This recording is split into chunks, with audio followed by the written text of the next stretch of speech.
Ikinalugod ng Malacanang ang 7.2% full-year GDP na naitala ng Pilipinas sa taong 2013.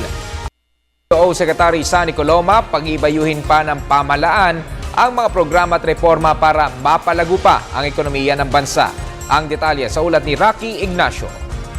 Muling nagpakitang gilas sa ekonomiya ng Pilipinas batay sa National Statistical Coordination Board at NEDA. Sa huling quarter ng 2013, nagtala ng paglago sa 6.5% na nagresulta ng 7.2% full-year GDP growth. Nanguna sa iba pang member economies sa Southeast Asia at pangalawa sa China sa Asian region. Sa 2014, target ng gobyerno na matamo ang 6.5 hanggang 7% economic growth.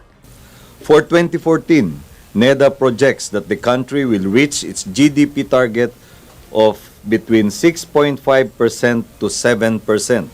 We will focus on growing exports, taking advantage of the improving global economy. We will also continue to reduce the cost and improve the ease of doing business to increase foreign direct investments. The government will improve linkages between agriculture and industry to boost the growth of these sectors. We are pleased to note that with manufacturing, the industry sector achieved double-digit growth of 12.3% in the fourth quarter and 10.5% for the full year.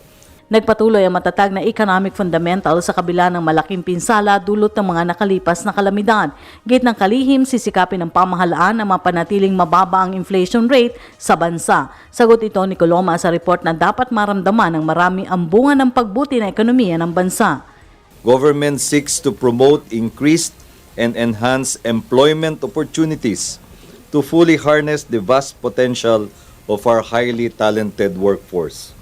Infrastructure projects will be implemented vigorously, especially in the rehabilitation of calamity areas.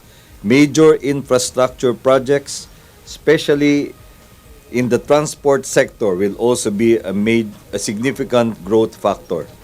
Kasunod nito, tiniyak ng palasyo na patuloy ang pagpapatupad ng mga programa para mabawasan ang antas ng kahirapan. Magiging sentro anya ng government spending na maging produktibo ang marginalized sector. Para sa Telebisyon ng Bayan, Rocky Ignacio.